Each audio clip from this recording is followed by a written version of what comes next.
بسم اللہ الرحمن الرحیم وبہ نستعین انہ خیر ناصر ومعین وصلی اللہ علی محمد وآلہ الطاہرین اللہم صلی علی محمد. الحمدللہ ہماری گفتگو مشتق کے بارے میں تھی اور تقریباً جو اصولی بحث ہے وہ تمام ہوئی.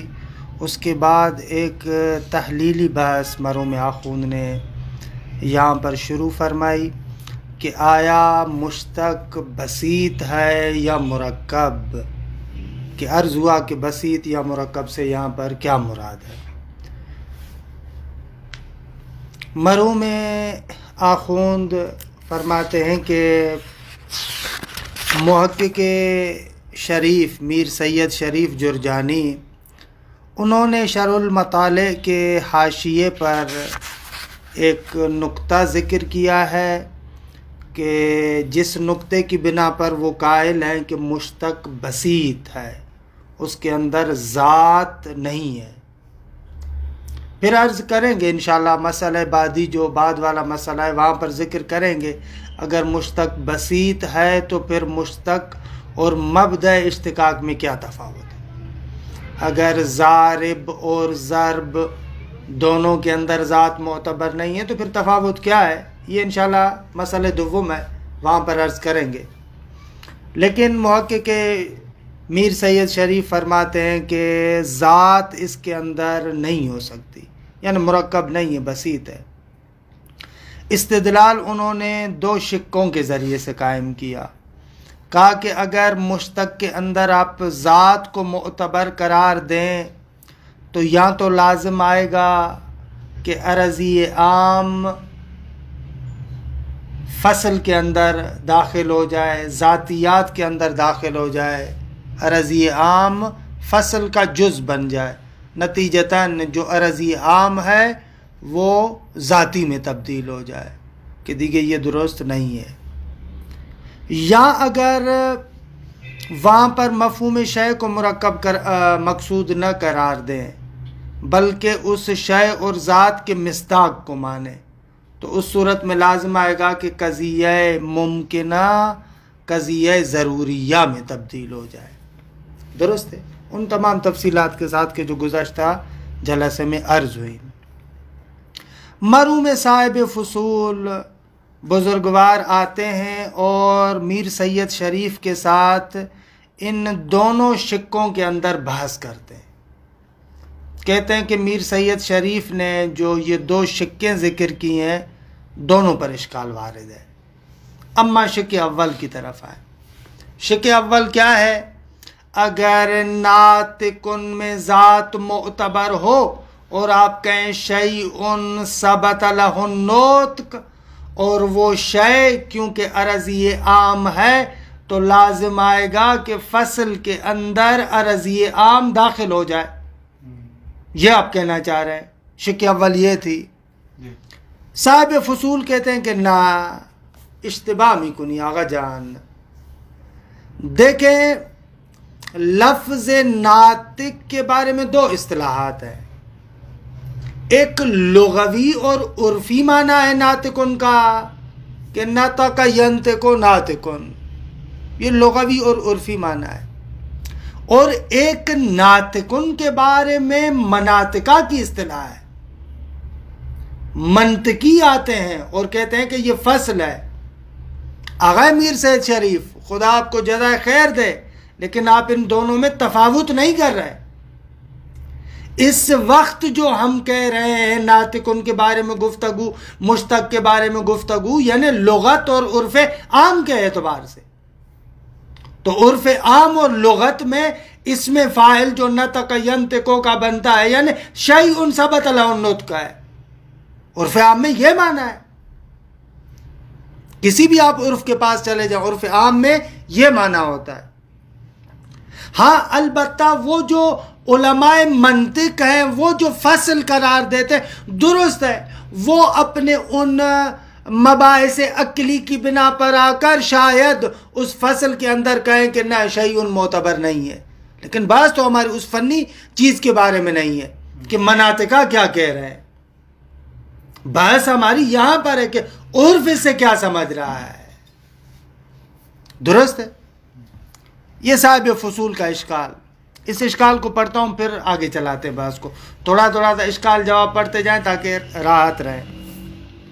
وقد اورد علیہ فی الفصول، فرماتے ہیں کہ محقق شریف پر ایراد کیا ہے فصول میں صاحب فصول نے، بے کون سا ایراد؟ یہ کہ بِأَنَّهُ يُمْكِنُ أَن يُخْتَارَ الشِّقُّ الْأَوَّلِ، آغا جان ممکن ہے کہ شق اول کو اختیار کیا جائے، جو آپ کہہ رہے ہیں کہ مفہوم شے، اس مفہوم شے کو مد نظر رکھیں، نہ کہ مفہوم شے کا مصداق، اس شق اول کو ہم مانتے ہیں۔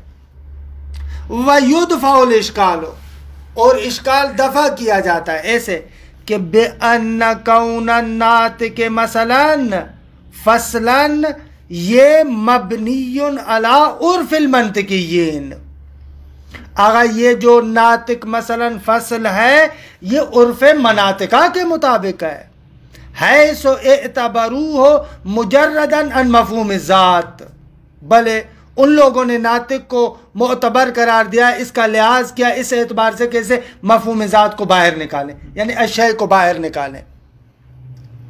وذالک، اور ان مناطقہ کا ناطق کو مفہوم ذات سے مجرد قرار دینا، لا یوجب وضعہ لغتاً کذالک، اب یہ موجب نہیں بنتا کہ ناطق لغتاً بھی اسی طریقے سے وضع ہوا ہو کہ مفہوم ذات یعنی وہ شے ناطق کے اندر معتبر نہ ہو، یہ تو دلیل نہیں ہے، مناطقہ نے ایسے قرار دیا ہے، لیکن یہ دلیل تھوڑی ہے کہ لغت میں بھی اس کا اسی طریقے سے معنی ہو، ہماری بات لغت کے بارے میں۔ یہ صاحب فصول کا ایراد محقق شریف پر۔ خب مرحوم آخوند محقق میر سید شریف کی حمایت میں آتے ہیں، کہتے ہیں کہ نہ آغا صاحب فصول آپ کا ایراد وارد نہیں ہے، الحق والانصاف وجداناً، مناطقہ جو ناطق کہتے ہیں وہ یہ تھوڑی کہہ رہے ہیں کہ ہم اس معنی لغوی سے ایک نیا معنی یہاں پر جعل کر رہے ہیں، بلکہ مناطقہ بھی جو ناطق کو فصل قرار دیتے ہیں، ناطق یعنی وہی معنی جس سے تو جو آپ معنی سمجھتے ہیں، نہیں ان کے مناطقہ کے پاس ناطق کی ایک اور اصطلاح ہے اور عرفی معنی اس کا کوئی علیحدہ ہے، یہ آپ اپنی طرف سے بنا رہے ہیں بیٹھ کے، ایک ہی معنی ہے نہ کہ دو معنی ہے۔ درست ہے؟ یہ صاحب فصول کو جواب دیتے ہیں آخون کہ یہ تفقیق آپ کی وہ نہیں ہے، بجا نہیں ہے، مشترک لفظ تھوڑی ہے کہ ناطق مناطقہ کیا ایک معنی میں ہو اور عرف عام میں اس کا دوسرا معنی ہو، نہ ایسے نہیں ہے اصلا۔ لہذا آپ کا ایراد محقق شریف پر وارد نہیں ہے، لیکن محقق شریف پر ایراد کیا جا سکتا ہے، ہم ایراد کرتے ہیں، اشکال کرتے ہیں جو فنی اشکال کہہ رہے ہیں کہ تفریق نہیں ہے، بھلے ان پر اشکال کرتے ہوئے یعنی یا آپ تصور کر رہے ہیں، وہ یہی کہہ رہے ہیں کہ عرف عام بھی یعنی ناطق سے وہی مراد لیتا ہے جو منطقی لیتا ہے، نہ یہ کہہ رہے ہیں کہ منطقی جو فصل قرار دے رہے ہیں ناطق کو اسی معنی میں قرار دیتے ہیں جو عرف سمجھتا ہے، اسے اسی معنی میں فصل قرار دیتے ہیں، انہوں نے کوئی اپنا نیا معنی نہیں بنایا۔ یہ نا وفی ہے، یعنی صاحب فصول کے ایراد میں اشکال ہے کہ انہو من المقطوع، آغا شان یہ کہ یہ بات یقینی ہے کہ ان مثل الناطق قد اعتبر فصلا بلا تصرف فی معناه اصلا، آغا اس ناطق کو جو فصل قرار دیا گیا ہے اصلاً اس کے معنی میں کسی طرح کا کوئی تصرف نہیں کیا گیا، بل بما لہو من المعنی، بلکہ وہی جو اس کا معنی ہے اسی معنی میں فصل مانتے ہیں، وہ کما لا یکفی، جیسے کہ یہ بات مخفی نہیں ہے، لہذا صاحب فصول کا ایراد وارد نہیں ہے۔ اچھا آخوند کہتے ہیں لیکن محقق شریف پر ایراد کیا جا سکتا ہے۔ ایراد ایسے یہاں پر آخوند واقعاً صدرائی مبنا سے استفادہ کر رہے ہیں، کہہ رہے ہیں کہ بابا جب آپ حکمت اور فلسفے میں جائیں تو وہاں پر کہتے ہیں کہ ایک فصل حقیقی ہے اور ایک فصل مشہوری ہے یا فصل منطقی ہے۔ بھلے یہ ملا صدرہ نے بھی ذکر کیا اور حتیٰ بدایہ نہایہ کے اندر بھی یہ مطلب آیا ہوا ہے، شرح منظومہ میں بھی آیا ہے، مرحوم حاجی نے بھی ذکر کیا ہے کہ فصل یا فصل حقیقی ہے یا فصل مشہوری یا منطقی ہے۔ جو فصل مشہوری یا منطقی ہے وہ ذاتی نہیں ہے، ذاتی فصل حقیقی ہے۔ بیان ذالک یہ ہے، اس مطلب کی توضیح ہے۔ پہلے آئیں آپ سے سادہ میں اپنی طرف سے کہوں، ناطق کا معنی کیا کر رہے ہیں آپ؟ ناطق کا معنی یا بولنا آپ کر رہے ہیں؟ ناطق کا کیا معنی ہے؟ یا بولنا معنی کر رہے ہیں یا ادراک کلیات معنی کر رہے ہیں؟ دو معنی کیے گئے، نطق ظاہری یعنی بولنا، نطق باطنی یعنی وہ ادراک کلیات۔ ان دو معنوں کے علاوہ تو کوئی اور چیز نہیں ہے۔ اچھا آ جائے نطق ظاہری کی طرف۔ نطق ظاہری کیف ہے، کیف محسوس ہے، درست ہے۔ خوب کیف عرض کے اقسام میں سے انسان جوہر ہے۔ خوب اگر ناطق کا معنی آپ نطق کریں تو یہ کیف محسوس ہے۔ آپ کیسے ہو سکتا ہے کہ ایک جوہر کے لیے عرض، جوہر کے لیے عرض جو جوہر کے مقابلے میں اس کو آ کر مقوم قرار دے؟ پس ناطق اگر نطق کے معنی میں ہے اس صورت میں تو انسان کے لیے فصل نہیں بن سکتا، کیف محسوس ہے۔ اگر ناطق آپ ادراک کے معنی میں قرار دے تو کیف نفسانی ہے، وہ بھی کیف نفسانی ہے، کیف کے اقسام میں سے ایک ہے۔ خب بعض ہم عرض، چاہے ناطق آپ نطق ظاہری کہیں یا نطق باطنی کہیں، دونوں صورتوں میں عرض ہے جوہر کے مقابلے میں۔ کیسے آپ فصل قرار دے رہے ہیں؟ بس یہاں سے پتا چلا ناطق اصلاً انسان کے لیے فصل نہیں ہے، جس پر آپ اتنا جھگڑا کریں کہ فصل ہے فصل ہے، نہ فصل نہیں ہے۔ آگا یہ پھر کیوں کہتے ہیں فصل؟ کہتے ہیں اس لیے کہ انسان کے اظہر لوازم میں سے ہے، ظاہر ترین جو اس کے لوازم ہیں ان لوازم میں سے یہ نطق ہے، درست ہے۔ کیونکہ انسان کی فصل حقیقی کا ہمیں پتہ نہیں ہے اور انسان کا تعارف کرانا چاہتے ہیں تو اس کے اظہار خواص اور اظہار لوازم میں سے ایک شے ہم آپ کے سامنے ذکر کر رہے ہیں، نہ کہ یہ فصل حقیقی ہے۔ فصل حقیقی تو ہے ہی نہیں، لہذا جب اظہار خواص میں سے لوازم میں سے تو لازم تو ویسے ہی عرضی ہوتا ہے۔ خوب عرضی کے اندر اگر مفہوم شے عرضی عام داخل ہو جائے چیش کالی دار، درست ہے۔ بلکہ کس نے فصل میں تصرف نہیں کیا، فصل ہی نہیں ہے، ناطق فصل ہی نہیں ہے۔ بلکہ آخون کہہ رہے ہیں کہ حق کے مطلب یہ ہے کہ آغا اشیاء کی فصول کا تو ہمیں علم ہی نہیں ہے، بلکہ ملا صدرہ کے عقیدے کے اعتبار سے ہر شے کی حقیقت جو اس کی فصل اخیر ہے وہ فصل اخیر اس کے نحوہ وجودی کو کہتے ہیں۔ انسان کی فصل اخیر نفس ناطقہ ہے جو نحوہ وجودی ہے اس کا۔ بلاخر آخر میں ملا صدرہ فصل کو آخر نحوہ وجود کی طرف پلٹاتے، اصلا ماہیت کے باب سے باہر نکال دیتے، وہ ہے اس کی فصل حقیقی۔ اور کسی بھی شے کے وجود کو، اصل وجود کا ادراک انسان کبھی بھی علم حصولی سے کر نہیں سکتا، لہذا وہ آپ کو علم حضوری کے ذریعے سے، وجود کو علم شہودی اور وجودی کے ذریعے سے درک کرنا ہوگا، درست ہے آقا؟ لہذا اصلاً فصل کو آپ علم حصولی کے ذریعے سے معلوم ہی نہیں کر سکتے۔ یہ ناطق وغیرہ یہ ساری کی ساری چیزیں کیا ہے؟ یہ وہ ہیں ازہر لوازم ہے کہ اللہ منطق کی کتابوں میں ان کو فصل کے نام سے کہتے ہیں، مگر نہ فصل نہیں ہے، یہ فصل مشہوری اس لیے کہتے ہیں ازہر لوازم میں سے. درست ہے. ایک تائید لے کر آتے ہیں آخوند. آخوند کہتے ہیں کہ دیکھیں آپ حیوان کو، درست ہے، جسم نامی کی نسبت سے آپ کہتے ہیں نوع اضافی ہے، اس کی فصل کیا ہے؟ حساس متحرک بالارادہ، حساس متحرک بالارادہ، اس کو آپ فصل قرار دیتے ہیں. خوب کبھی بھی ہو سکتا ہے کہ ایک شے کی فصل دو چیزیں ہوں، حساس و متحرک بالارادہ. فصل تو دو چیزیں نہیں ہوتی، فصل ایک چیز ہوتی ہے. یہ اپنے مقام پر ثابت ہے فلسفے میں بھی. یہ ان دو چیزوں کو ملا کر در حقیقت آپ اس کے ازہر لوازم میں سے ایک لازم کو ہمارے سامنے لانا چاہتے ہیں. اگر فصل ہوتا تو ایک شے ہوتی، نہ کہ فصل دو چیزیں ہوتی. دو چیزیں تو نہیں ہوتی فصل.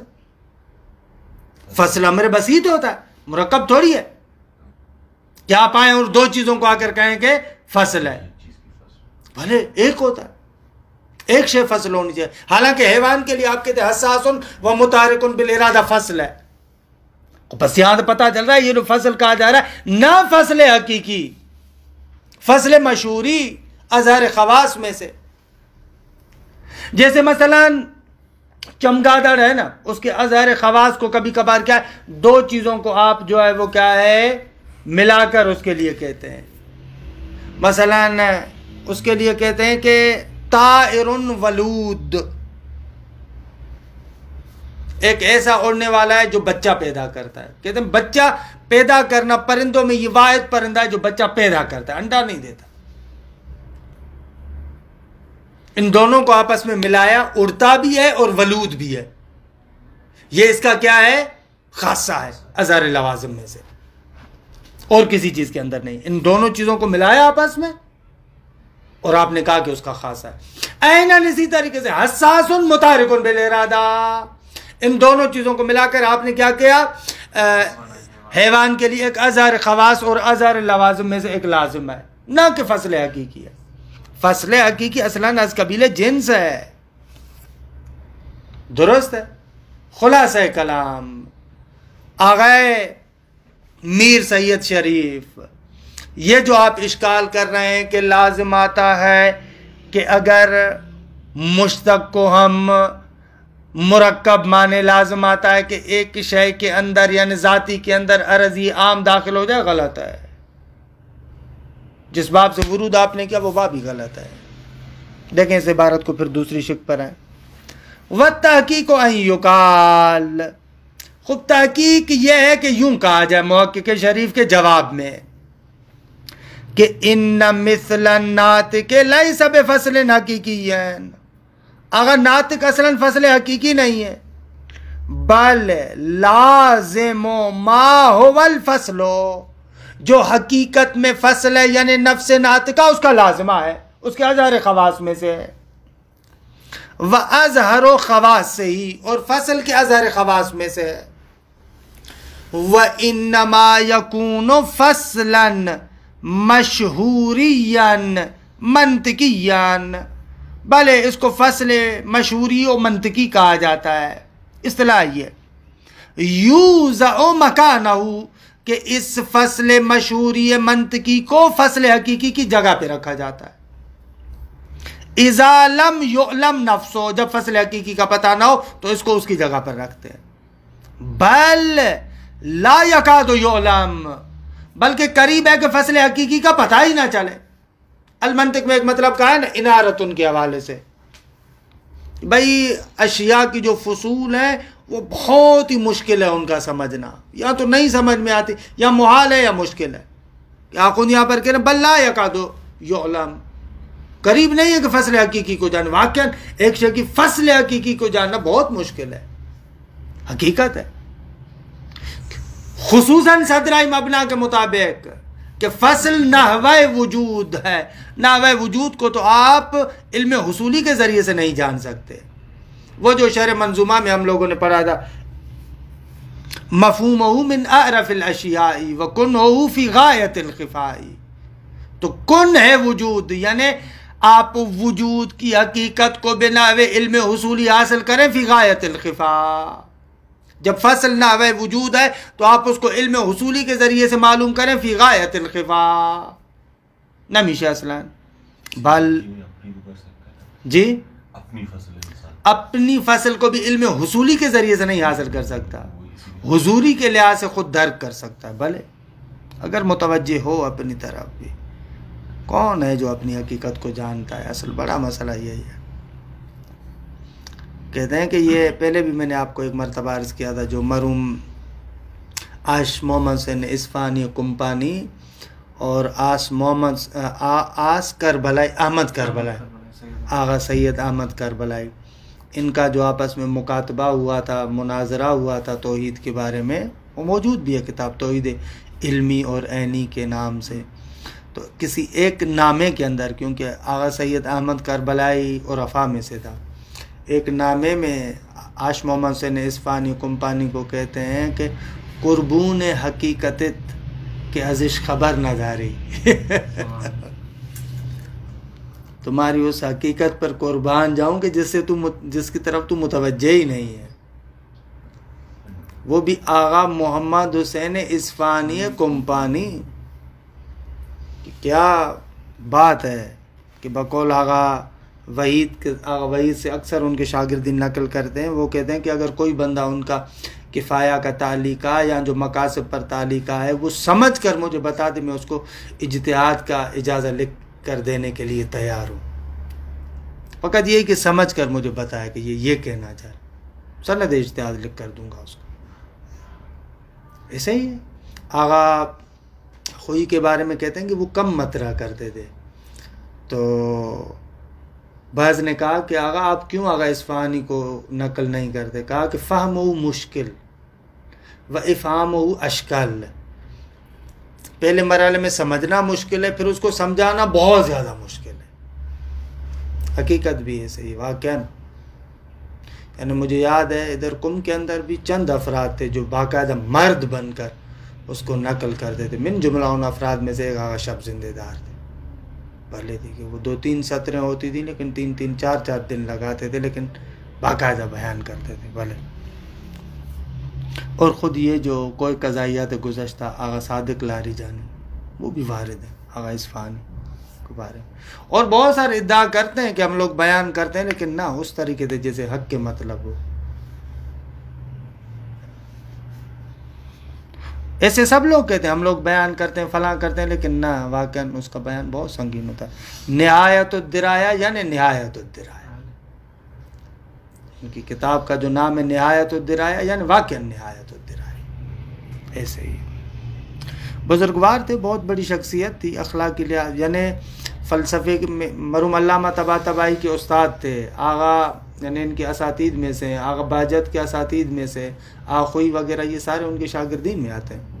آش محمد حسین اصفہانی کمپانی بھی ان کو کہتے ہیں کہ خاندانی طور پر ان کی بڑی بڑی کمپنیاں دی، یعنی یہ ان کا خاندانی نیم تھا. کہتے ہیں کہ ایک مرتبہ آغا کمپانی نجف میں جا رہے تھے، ہاتھوں میں وہ پیاز وغیرہ خریدے ہوئے تھے، تو وہ ٹوٹ گئی، پلاسٹک ٹوٹ گئی، تو ایسے آلو پیاز وغیرہ زمین پر بکھر گئے. تو وہ اٹھا بھی رہے تھے اور ہنس بھی رہے تھے، مسکرا رہے تھے. تو کسی نے کہا کہ آپ کیوں مسکرا رہے ہیں؟ کہا کہ زمانے کی گردش پر مسکرا رہا ہوں. ایک زمانہ تھا کہ وہ پتہ نہیں، یعنی میرے ہاتھ میں تسبیح ہوتی تھی اور جو اس کے دانے تھے پتہ نہیں کتنے قیمتی دانے ہوتے تھے، اور وہ تسبیح کا دھاگا ٹوٹ گیا، اس کے دانے بکھر گئے. تو مجھ سے اتنا نہیں ہوا، اب کون ان دانوں کو جمع کرے، اور پتہ نہیں کتنے قیمتی تھے، جبکہ آج یہ آلو پیاز وغیرہ زمین میں بکھرے ہوئے وہ اٹھا رہا ہوں. بزرگوار شخصیت تھی، بہت بڑی شخصیت تھی واقعا. خلاصہ کلام بل لا یکاد یعلم، خوب دیگه یعنی نہ سمجھنا مشکل کیا، اصلا نہیں سمجھا جا سکتا فصل کو. کما حقق فی محلے، جیسے کہ یہ مطلب اپنے جگہ پر فلسفے میں حکمت مطالعہ میں ثابت شدہ ہے. آخوند کہتے مرحوم حاجی سبزواری کے شاگرد تھے، ان کے پاس ملا ہادی سبزواری کے پاس 6 مہینے پڑھے تھے، درس پڑھے تھے فلسفے کا. وَلِذَا رُبَمَا يُجْعَلُ لازمان مکانہو، اسی لیے دیکھتے ہیں کبھی کبھار 2 لازم فصل حقیقی کی جگہ پر رکھے جاتے ہیں. اذا کانا متساوی نسبت الیہ، جب وہ دونوں لازم کیا متساوی نسبت و فصل سے. کل حساس والمتحرک بالارادہ فی الحیوان. خلاصہ وعلیہ، پس اس بنا پر کہ ناطق فصل حقیقی نہیں ہے، فلا بأس باخذ مفہوم شیء فی مثل الناطق، تو کیا حرج ہے آئیں اور آپ مفہوم شے کو ناطق جیسے الفاظ کے اندر ناطق جیسی چیزوں میں اخذ کریں، کوئی مسئلہ نہیں. فإنہ، کیونکہ یہ مفہوم شے وإن کان عرضا عاما، اگرچہ یہ عرض عام ہے، لا فصلا مقوما للانسان، بلے فصل مقوم نہیں ہے انسان کے لیے، الا انہ بعد تقییدہ بالنطق واتصافہ بہ کان من اظہر خواصہ، لیکن یہ جو مفہوم شے ہے بعد تقییدہ بالنطق، جب اس شے کو آپ نے نطق کے ساتھ مقید کر دیا اور اس مفہوم شے کو آپ نے نطق کے ساتھ متصف کر دیا، یعنی شیء ثبت لہ النطق، ایسے کہا. جب ایسے آپ نے کہا تو کان من اظہر خواص سے ہی، تو انسان کے اظہر خواص میں سے بن جائے گا. درست ہے بذات خود خالی شے عرض عام ہے، لیکن شے کو آپ نے مقید کیا کہ شیء ثبت لہ النطق، تو خواص میں سے بن گیا. وبالجملہ آغا جان خلاصہ کلام، لا يلزم من اخذ مفہوم الشیء فی معنی المشتق الا دخول العرض فی الخاصہ. آغا جان لازم نہیں آتا کہ ایک معنی مشتق کے اندر اگر آپ مفہوم شیء کو اخذ کریں تو لازم نہیں آتا مگر یہ کہ عرض خاصے کے اندر داخل ہو. درست ہے، اس کے اندر داخل ہو جائے. التی ہے من العرضی، کہ یہ خاصہ بھی خود عرضی ہے، درست ہے، اس کے اندر داخل ہو جائے. مشکل دار مشکل نہ دار. لا فی الفصل الحقیقی، یہ کہ الذی ہوا من الذاتی، خب فصل حقیقی کے اندر تو نہیں ہے کہ الذی ہوا من الذاتی، کہ جو فصل ذاتی میں سے ہے. فتدبر جیداً،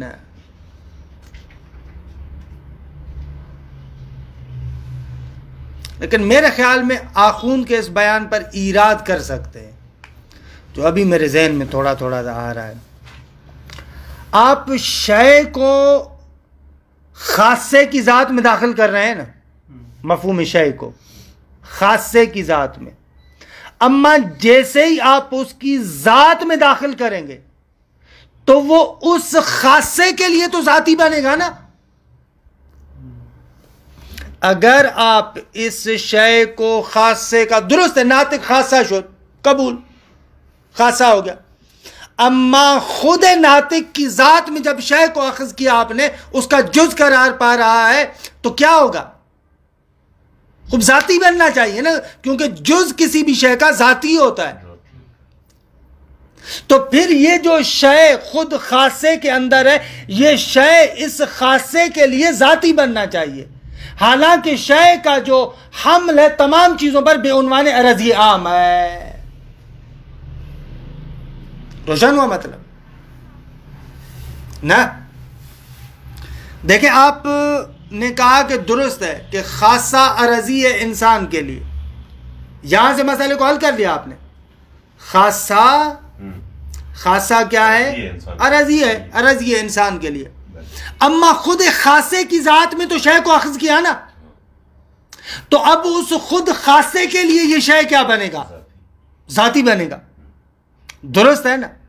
حالانکہ یہ شیء ان کا اطلاق اور حمل تمام چیزوں پر بے عنوان عرضی عام ہے، نہ کہ بے عنوان ذاتی ہے. خوب شیء ان جنس تھوڑی ہے، نا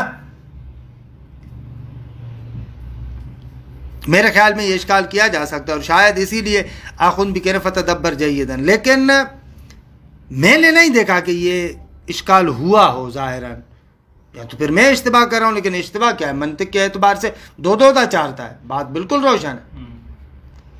آپ نے مسئلہ وہاں پر صرف انسان کی نسبت سے حل کیا، اما خود خاصے کے اندر اب بات یہاں پر لے کر آ رہے ہیں، ہم یہاں پر بات لے کر آ رہے ہیں، یہاں پر اشکال ہونا چاہیے۔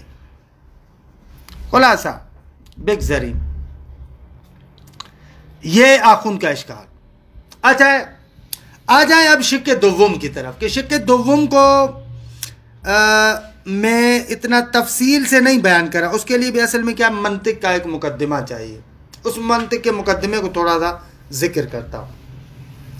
دو مطلب ہیں، ایک فلسفی مطلب ہے جز اور شرط، اس کے اندر جو تفاوت ہے کیا ہے، شاید پہلے بھی میں نے ایک مرتبہ شرح منظومہ میں ہم لوگوں نے مباحثے میں ذکر کیا تھا یہی عبارت، والحصۃ الکلی مقیدا یجی تقید جزء وقید خارجی، یہ اس بیت کے ذیل میں بیان کیا تھا۔ دیکھیں کبھی کبھار کیا ہوتا ہے، ایک شے کی حقیقت ہوتی ہے، اس شے کے اندر دوسری شے بے عنوان قید ہم اخذ کرتے ہیں۔ مثال نماز کے لیے تکبیرۃ الاحرام، رکوع یا اور جتنے بھی اجزاء ہیں، اب یہ جتنے بھی اجزاء ہیں نا نماز کے، وہ سارے کے سارے قید بھی ہیں، اور نماز اس قید کے ساتھ مقید بھی ہے۔ نماز کی ذات کے اندر قید اور تقید دونوں داخل ہیں، یعنی واقعا نماز تکبیرۃ الاحرام و قیام و رکوع سے مرکب ہے۔ تکبیرۃ الاحرام نماز کے اندر ہے، اور نماز مقید ہے تکبیرۃ الاحرام کے ساتھ، یعنی تکبیرۃ الاحرام کا تقید اور خود جو تکبیرۃ الاحرام قید ہے، یہ دونوں نماز کے اندر داخل ہے۔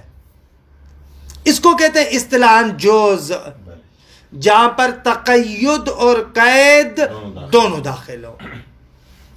اس کے مقابلے میں ایک ہے شرط، اس شرط کو کہتے ہیں شرط، یعنی جہاں پر تقید داخل ہے قید خارجی ہے، تقید داخل ہے قید خارجی ہے، جیسے وضو۔